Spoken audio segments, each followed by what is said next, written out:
My lords, ladies, and gentlemen. Yes. Father of the bride, mother of the groom. I've run out. Oh, wasn't there a line about ostlers, stable boys? And stable boys.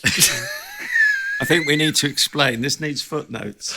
If anybody, by the way, knows, that was ripped off completely and utterly from an episode or many episodes of Round the Horn, the radio show with Kenneth Horne, Kenneth Williams, Betty Marsden, Hugh Paddock.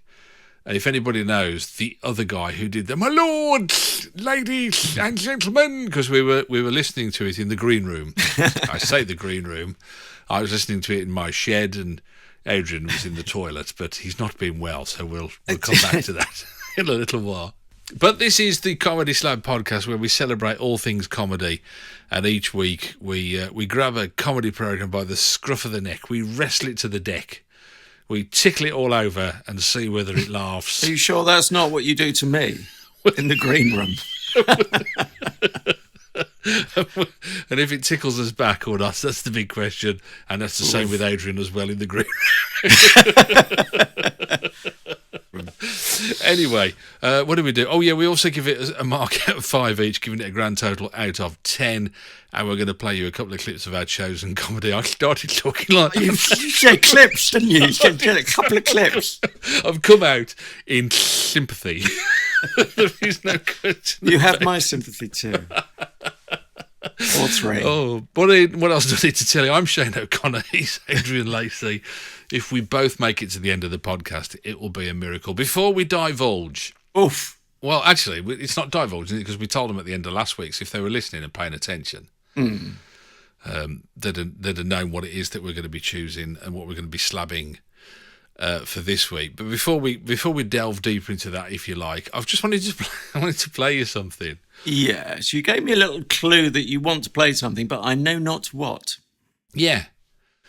Let me play it here and see. What do you think of this? Hang on a second. Let me just see if I can get this to work. Don't break the internet.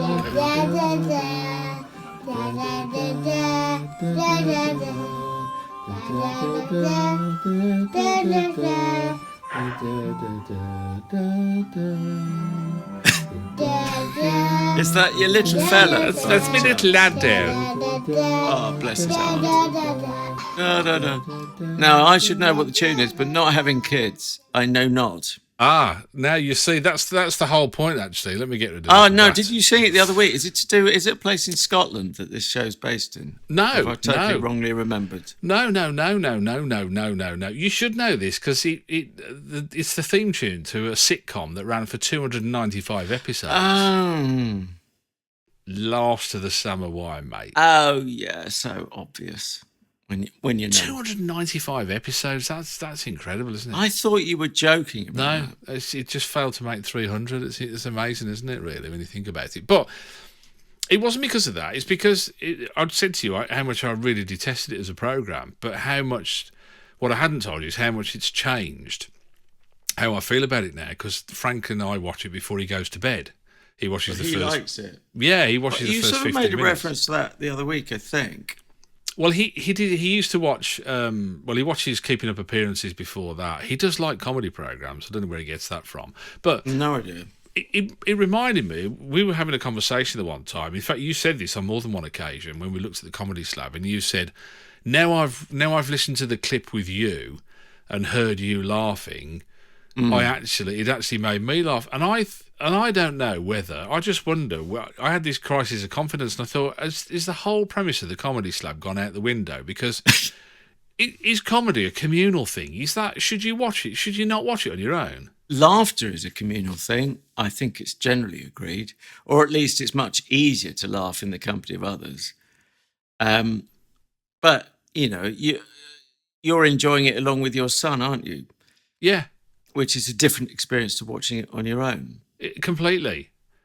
And it's really now. I mean, it used to make me bristle, just like the theme tune had come on. I mean, the fact we've obviously watched too many episodes. The fact that he knows the theme tune, and he's not even 3 yet. But you kind of think, as as a family thing. It's like the thing before bed. You know, he'll go and brush his teeth, and we'll sit down and we watch this for like I say, it's 15 minutes before his bedtime. So he gets the first 15 minutes, and then in the interval, that's it. He goes to bed then. But it's just changed the whole dynamic. And when he laughs at something, you know, it actually makes me laugh. And I just thought, wow, is that? I just wonder whether what I'm saying is, for the comedy slab, I think we should get a gang of people round to critique. Well, I think to be fair, we need to go back over all 120 previous shows and start again in company, don't we? So I thought the downside, the downfall of my plan is that, of course, both of us would need to have friends. Yeah. And we don't even like each other, so that's not going to work. And you live miles away. That wasn't meant to be a joke, by the way. Don't tell them that. Don't ruin the... I think they've worked it out by now. They're savvy. The artifice. We've been working for years on this. Nothing arty about my fist, you mind? We were supposed to be all pals at the palace. I don't know, what's going on. Anyway, no, I just thought I'd throw that in. I think it's quite interesting, isn't it? How I mean, I'm hoping that both of my kids will like comedy. But it's really odd, is because Angelina's dad used to. I mean, he would love to see Frank now, because he used to love comedy himself. He'd love all of them. I mean, you know, all the comedy programs he'd know and would be aware of all of them, right through, like even to the modern ones, where he used to love Mrs. Brown's Boys and all that kind of stuff. And it's interesting that Angelina doesn't. She's not really a fan of sitcoms. Oh dear! So I don't quite know what happens where you don't pass. You see, when my dad, did you get? Was there a family love of comedy? Oh, absolutely, yeah. My dad would be in tears over Morecambe and Wise or something like that. I mean, helpless with laughter at various points. Yeah, which is a great introduction to comedy. Interesting, isn't it? Whether it's a genetic thing, but anyway, sorry, I digress. Oh no, can I just ask quickly how Frank, your son, has come across, I nearly said All Creatures Great and Small, Last of the Summer Wine, presumably through you, but why would you introduce him to something you don't like? Well, it was because, and you can't take this away from the programme, I mean, there's certainly no question about it, is that I knew that it wasn't, it was suitable family viewing, and I knew it was gentle comedy. And you knew you had nearly 2 years' supply at the rate of 15 minutes a night. Exactly, and I thought, well, they've made 295 episodes. I worked out that he's going to be watching it until he's 46 at 15 minutes a shot. And he'll have forgotten how episode 1 went once you get... It's like the fourth bridge, isn't it? Exactly, he'll have to go. Although they've started painting it in a different way now, so that doesn't work anymore. But I don't want to be picky about it. That ruins it. Yeah, I don't know. We were just flicking through the channels. Oh, I'll tell you what it was. It was on after he really liked Heidi High. Heidi Ho. And what was the other one? There was another one of that nature that came on. They were all before this, in the slot before it, and he kind of like, and he started asking to like. I let him watch a couple, and he loved it, and kind of thought, oh, this is great. Oh, hello was the other one that he. Although he's quite posh and he calls it hello. which is quite nice. Hello, Daddy. Yes, hello. Can we watch hello, Daddy? And I go, oh, look at him, bless him. What's he say, love? I only speak from me. Can you translate? Yeah, but so it was that then, and that came on after those programmes, and he's just kind of. But it's really weird what he picks up. As I say, he's not even 3 yet, and we were talking to him tonight, and I said, "Who's that?" And he said, "Hyacinth Bouquet." And I said, "And what's her husband called?" "Richard." And who's that? "Elizabeth." And she lives next door. And I can't name them. I worked on that. That's spooky. I was going to say, and he knows more than you did. I think he does. Mind you, for me, it's 20 years ago. So anyway, talking of the passage of time, it has, and we need to move on to the slab. Yeah. Okay, sorry, I sounded all vague then, didn't I? I don't know what's the matter with me. For this week, I chose, and actually it came out of the sad news that we brought you last week, that John Sessions had passed, and I was just looking back through the stuff that he did, and of course knew that he'd done this, and to be honest with you, out of his body of work, he was a great supporting actor, John Sessions, wasn't he? And out of his body of work, this was probably one of the few where he was at the forefront. And it carried his name. And the programme in question is Stella Street, which I think was kind of somewhat of an experimental format at the time.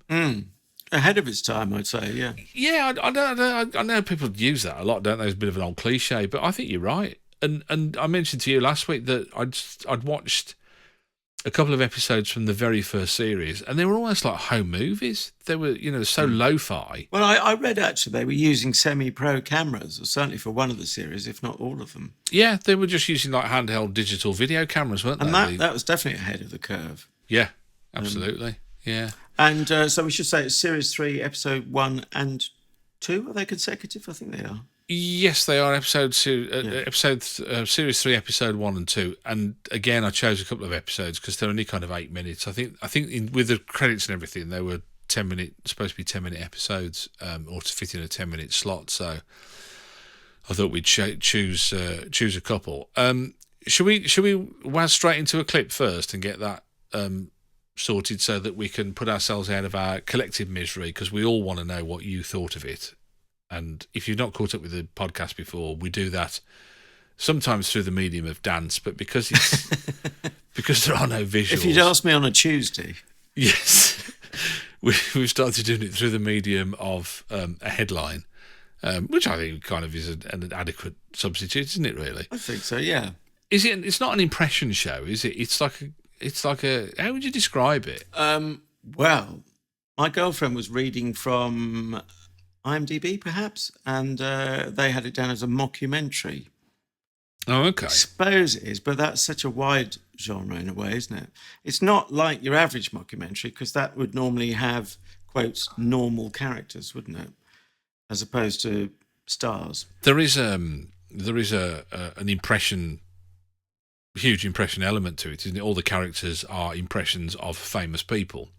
Let's go with what we know, which is that Stella Street is a fictional street in the very real area of Surbiton in London. I thought that it was a comedy shorthand for a posh area, and I looked up comedy programs, sitcoms that have been set in Surbiton, and there is only one other one.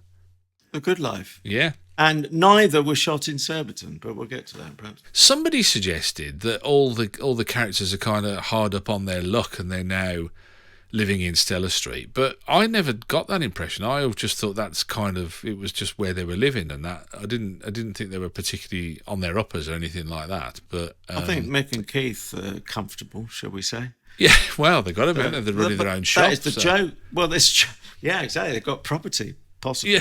Yeah. So unless they're just renting it.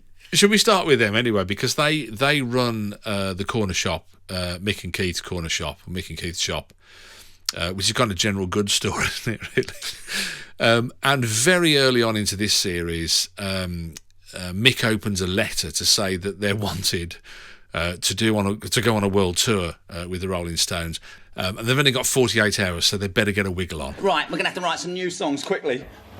Baby, what you doing now, baby? No. We've got like 79 songs that begin with "Oh, baby." Hang on.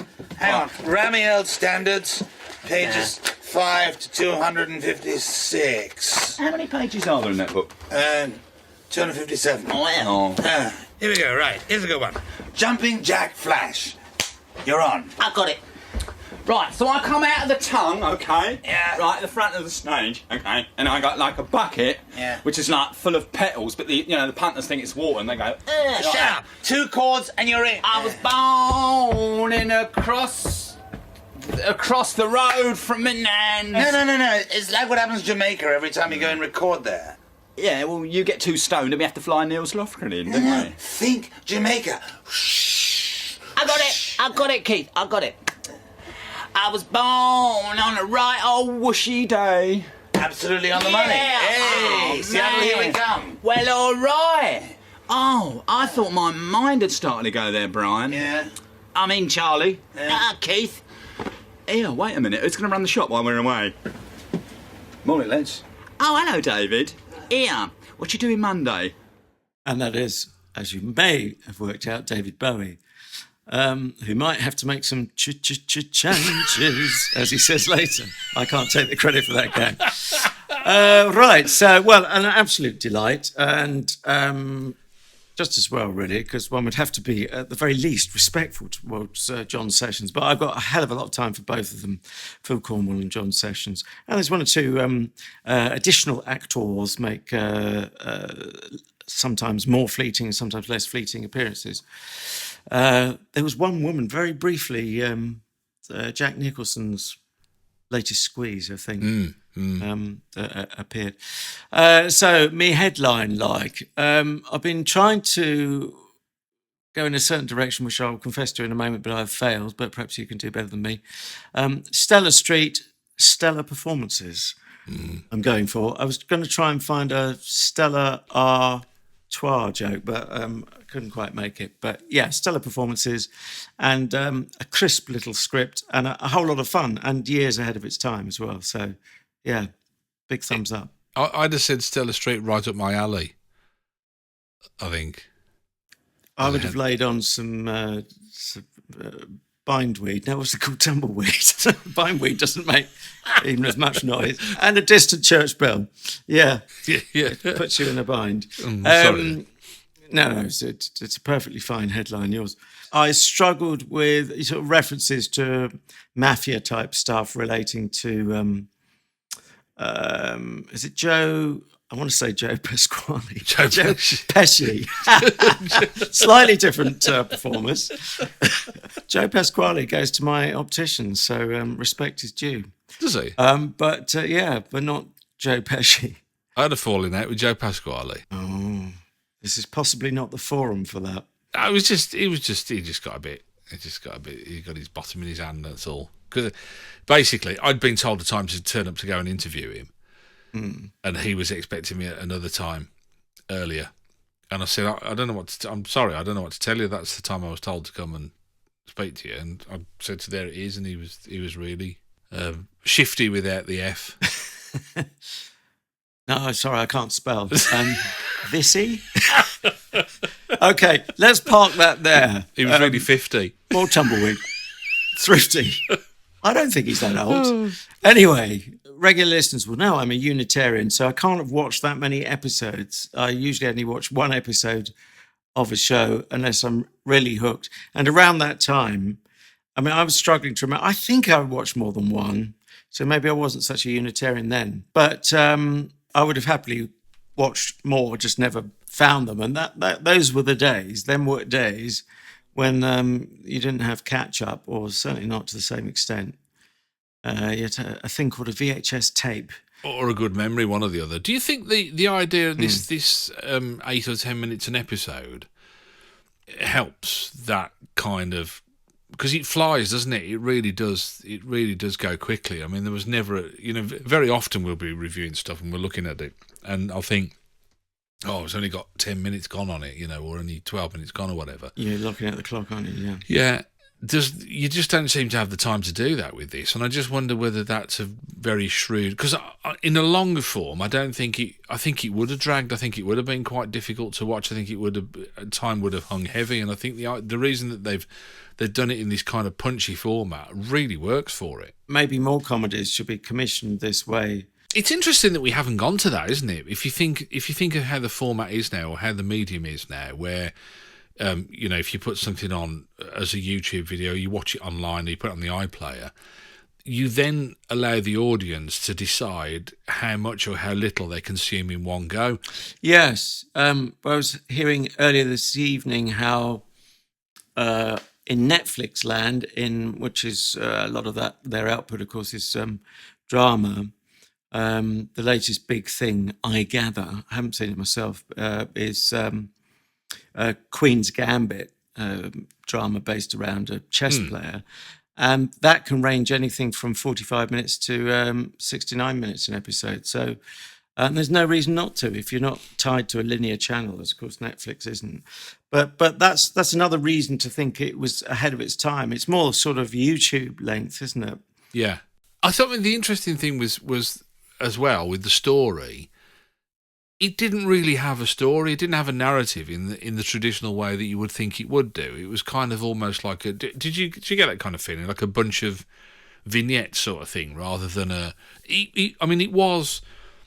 There was a flow to it, but you could have taken any bit out and it would have still made sense. Yeah, it's sort of vignettes is a good word. We used that last week. We can have it again, or mini sketches. I suppose that if there was one overarching narrative, because it is going to be centred on the shop, obviously, it would be Mick and Keith going out on tour and Mr. Bowie being drafted in. I just, Even though he hasn't worked in a shop. I just love that idea, and it's interesting because Phil Cornwell was the guy who provided the Mick Jagger impression and the David Bowie impression for Steve Wright in the Afternoon when he was on Radio 1, didn't he? Oh yeah. And it's interesting how he evolved, because that was well after Stella Street, but he kind of, his David Bowie evolved into this kind of sing-songy, he'd go into a song, wouldn't he? Whereas he plays it a lot straighter, doesn't he, in this, where he's just like a kind of, he's kind of London accent sort of thing, and relies on. Yeah. But I suppose you've got the visuals to help that as well, because he doesn't look vastly unlike David Bowie, does he, in the way that he's dressed and the wig and everything? No, it's got red syrup, the wig, and light blue suit. It's from one of his tours, isn't it? And he's got a bow tie untied around his neck. A nice little feature.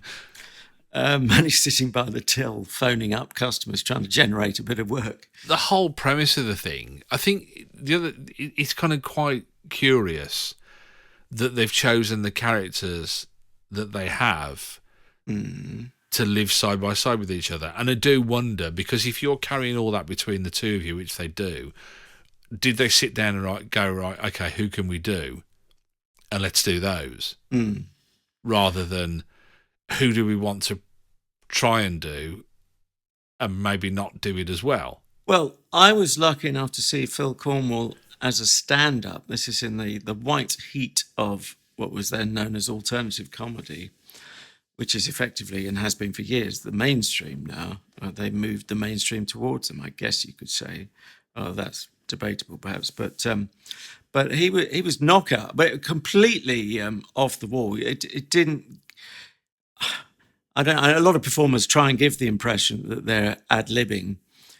He really felt like he was, in a nice way, flying by the seat of his pants. But you felt that you were on that edge. It may have just been part of the performance. But he came on, this is the Comedy Store when it was actually on Leicester Square. So it's second place it was. I mean, I didn't realise just how privileged I was to see all that. I've only realised really with hindsight. I had a terrible, as you know, a London-centric view of the world. I just thought comedy stores were growing up everywhere at that stage. But this is the late 80s. And he came on with his ripped jeans and sort of bright pink shirt. And he started doing a Jules Holland, looking at the socket on the wall where the mic was plugged into. And so I was doing this, I thought, looking at this. It was completely random and manic. And then he would go through it. At that stage, I mean, actually, to put the David Bowie in context, he was doing a sing-song thing. He used to do, "Where are my sausages?" And, a Cod Bowie song. Floating on a cupcake. So that was there right from the beginning. And a lot of these characters in Stella Street were there nearly 10 years before, if not a full 10 years before, because, it probably wasn't a brand new act even then. But it certainly was, it came on like a whirlwind, and it was stunning. He was based around, he was all about impressions, was he? I mean, has he always been, his stand-up has always been that? Yes. It's only when years later he appeared on the Wogan show, and he just seemed so, I guess you do have to tone it down for mainstream TV. It's the same problem Bill Hicks had in the States, although Phil Cornwell never quite had that shock element to the same extent as Bill Hicks. The late Bill Hicks died in 1992, 93. But when Bill Hicks appeared on the mainstream, evening chat shows in the US, was it Letterman, I think, he'd have to tone it down then. And at one stage he got, I think he fell foul of the what was it called, the standards and whatever department, which sounds like a joke, but actually wasn't. It was like the Mary Whitehouse committee within, not the Mary Whitehouse experience, but the censors. Yeah. But anyway, I've drifted off John Sessions, not to diminish his fantastic impersonations, which we started talking about last week, and he was on one of the voices on the original Spitting Image and so on. The only problem is with it, and this, they never travel well, do they? They never travel through time well. These things, they date quite quickly. It's like when he was doing Patrick Moore, and I'm kind of thinking, well, I'm not sure how long ago that would have been. But I mean, Patrick Moore hasn't been on the TV for a good while now. I say, a good few years was the last time that he was on the TV, and you kind of think it dates it, doesn't it? Those whoever's big at the time, you're then tied to them. Yeah, I can't remember exactly when Patrick Moore died. I interviewed him over the phone once on local radio. Patrick Moore? Yeah. Did you? When I was at BBC Radio Derby with your good self. Did you ask to see his anus? Because it doesn't work that way around, does it? Not on the radio. So, Sir Patrick, can I? Oh no, hang on, it doesn't work that way around. No, I think you're editing this week, so you can sort that one out. I think it's high time. Let's move on swiftly to the second of two clips. Okay, I was gonna mention something, but I can mention it after the clip. That's not a problem. Do it very quickly now, before you forget. Okay, all it was, I was going to say, did you notice how sweary it was, but only in certain sketches or only in certain scenes? It certainly was limited, but it did have the odd F and Jeff, didn't it? It was really odd because the Mick and Keith scenes, I think there was no swearing at all. And then when he was doing the, I suppose it goes with the territory though, doesn't it? When he goes with the Jack Nicholson, the Joe Pesci, the Marlon Brandos, they're like swearing their heads off. And you kind of think, I mean, it was BBC Two, I think it went out on, wasn't it, originally? Yeah, I believe so. Which I guess would they be quite relaxed about that at the time? I don't know. We seem to be more uptight about it, doesn't it? Yeah, we're more uptight nowadays, I think, really. But this went out, if I remember correctly, quite late. So it's certainly past the watershed. Possibly tucked away at 11 o'clock or something silly. I don't know. I just got a vague memory of that. And plus the fact, you like to say, 8 minutes. By the time Mary Whitehouse has sat down with her cocoa, it's finished. Yeah, she's in the kitchen for most of that. She's on to Patrick Moore's Uranus. Just careful. And before we forget, it's a Tiger Aspect production, which ties in with Bill Hicks, actually, because he was doing stuff for them in the run-up to his sad early demise.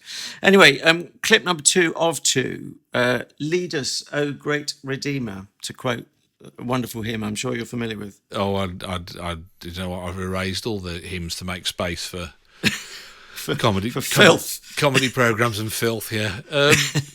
Clip 2 then from episode 2, still series 3, episode 2, and there's a character. This is the interesting thing: is they're not all celebrities, are they? There's a character that Phil Cornwell plays called, and I know this from looking it up, Len McMonotony.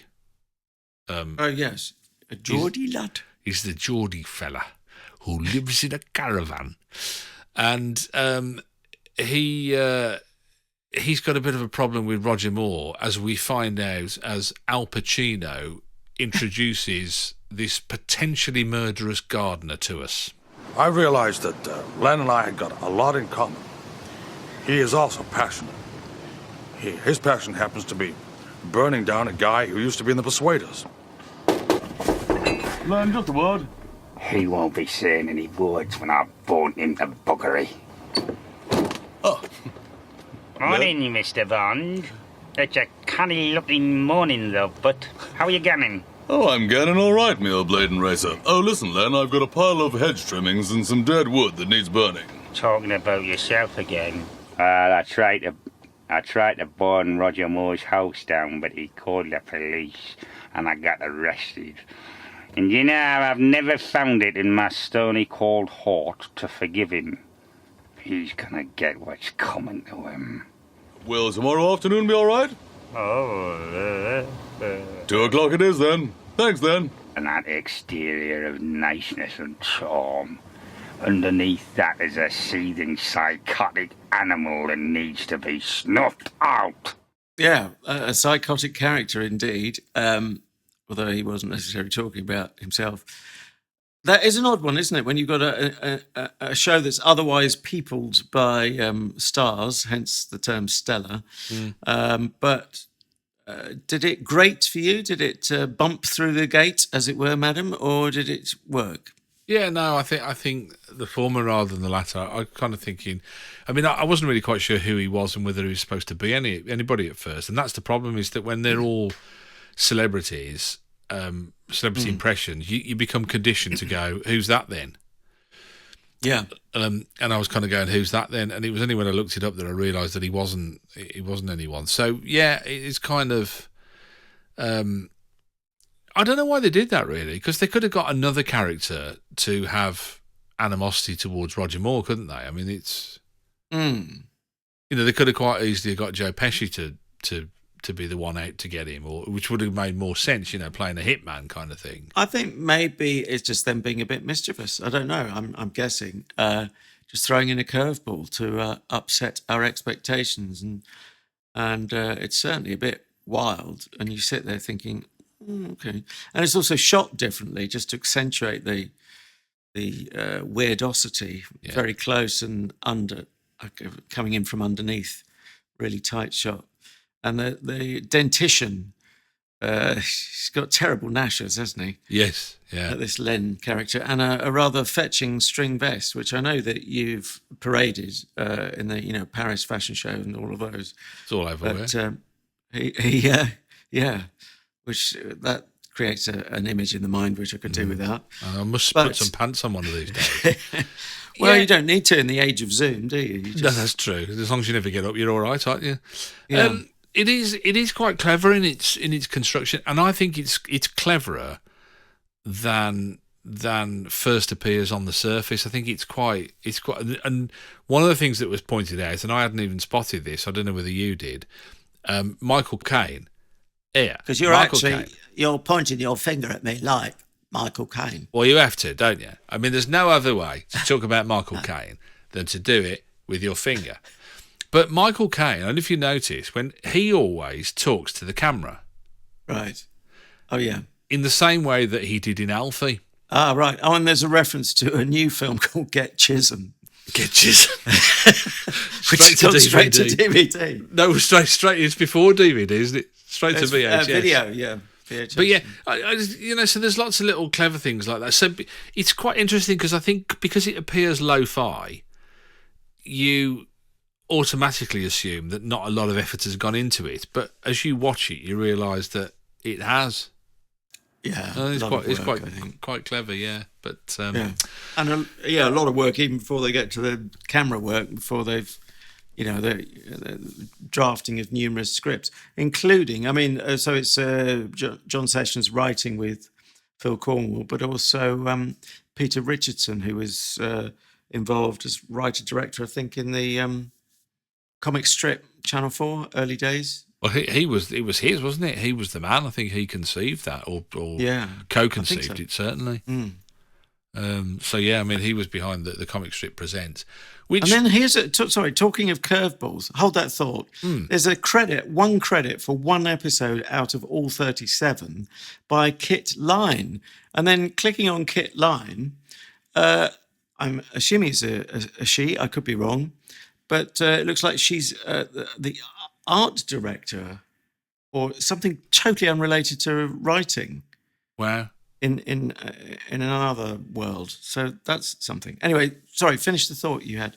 No, I was just going to say that the comic strip Presents isn't completely dissimilar as a vehicle, is it? It's that kind of each episode didn't follow each other, did they? They were kind of standalone. Yeah, self-contained. Yeah, self-contained episodes, but and again, we're very lo-fi, weren't they? They didn't come across as using the latest visual technology. It was all very kind of low rent, wasn't it? Really, the comic strip sort of stuff. But yeah, and I think there's a charm about that. It's I don't know whether it's kind of closer to theatre because of that, because it's it's not, you're not relying on the latest gadgets and gizmos and latest studio and latest sound and video and all and editing and all the rest of it. You're kind of doing it on the fly, as it were. But yeah, got to be time for the old scores on the doors, hasn't it? I would have thought. It's got to be. Shall I wade straight in rather than delaying things? Oh, let's not fanny about, boy. Let's just wade straight in. As Vic Reeves said in Vic and Bob show, "Thou shalt not fanny about in a yacht." One of the 10 Commandments, I think, if I remember correctly. It's been a while since Sunday school.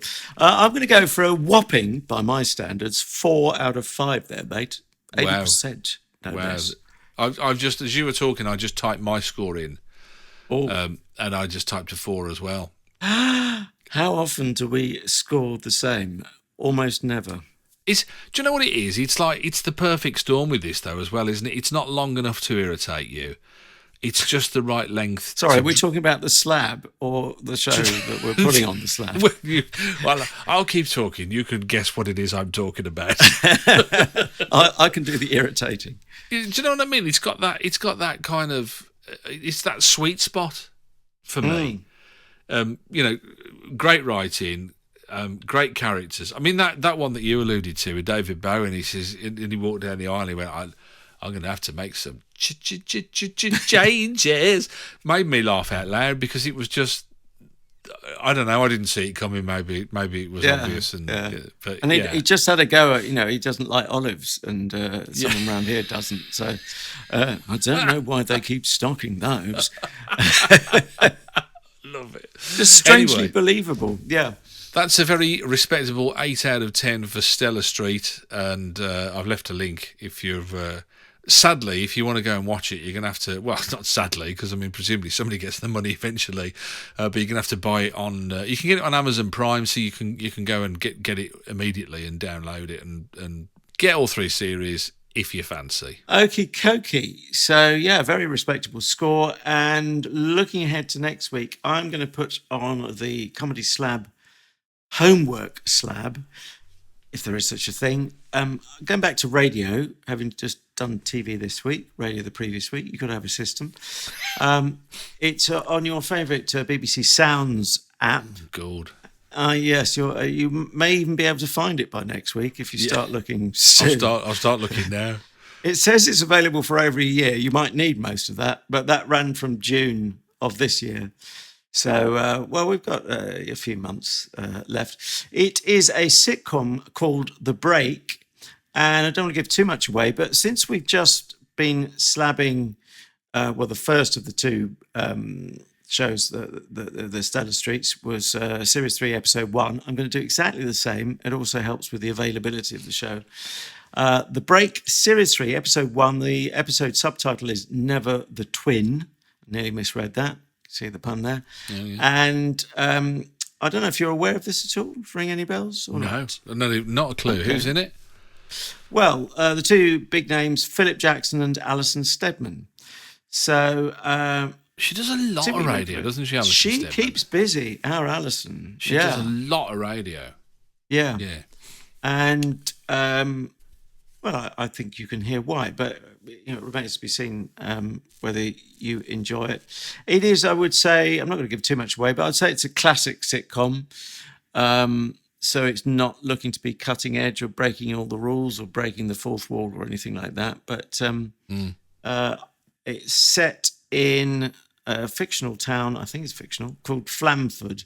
And in this episode, the Flamford Christmas market is in full flow. So I will leave it there. You'll find that at the BBC Sounds, and it's The Break, Series 3, Episode 1, Never the Twin. I was going to ask a question, and I thought, why am I asking a question this week when I should ask the question next week? Ask next week, yeah. I will. So I'll do that next week. I apologise in advance for trying to ask a question in the wrong It's week. in arrears, actually. But Is it? Alison Steadman's? Stop it. She's luckier than Patrick Moore, isn't she? Moving swiftly on. Hopefully we've lost everyone rather than them keeping up, which we wouldn't want. Am I going first or you with the extra bolt-ons? I don't mind. I must admit, I've been very naughty boy, and I mentioned about there's an app which you can sort out, and I still haven't figured it out, so I won't mention that again. Spotify. Oh yeah, no, I won't mention it. On Spreaker. Oh, Spreaker. Sorry, yeah. There's a new app which would aid with your digestion. Aid with your ability to digest the Comedy Slab podcast. But suffice to say, you can grab hold of it in most places. Spotify seems to be a very popular place for a lot of people listening to podcasts, which is great. So if you want to grab it there, you can. You can grab it on YouTube. You can grab it on Spreaker. You can grab it iHeart Radio. In fact, all the great places where you can get your podcast from, you should be. I noticed the other day it's on Podbean. I don't know why, because we've never put it up there, but it's obviously. I think it scrapes off other ones. That's probably not the right word. I hate that term. That's horrible, isn't it? Really. Oh, I don't think I'm using it in the right context. Have you heard your podcast scraped? Oh, yeah. Ooh, I can't sit down. At least not till Christmas. It was my own fault for not wearing underpants. But yeah. Yeah, you can get it at most great bookshops or whatever. It grates at most bookshops. Yes. And some dodgy ones as well. They used to say all good bookshops. I always wanted to add and some really rank ones as well. Yeah. So it falls to me to mention anti-social media. On Twitter, we are at Comedy Slab. Do follow us there and give us a big tick and thumbs up at our Facebook page, which is likewise at Comedy Slab. And personal recommendation to friends and family and so on. Hugely appreciated, as would be a generous star rating on iTunes / Apple Podcasts. Thank you very much in advance. So it only remains for us to say thank you very much for listening. We'll catch you next time around on the Comedy Slab. We've enjoyed your company. Hope you've enjoyed ours as well. I'm off to go and stand outside and look at the night sky and see if I can see Adrian's anus. No, it doesn't work that way either. You wouldn't let it lie. And I'm going to look up your Alpha Centauri, and I'm not sure if that's legal or not.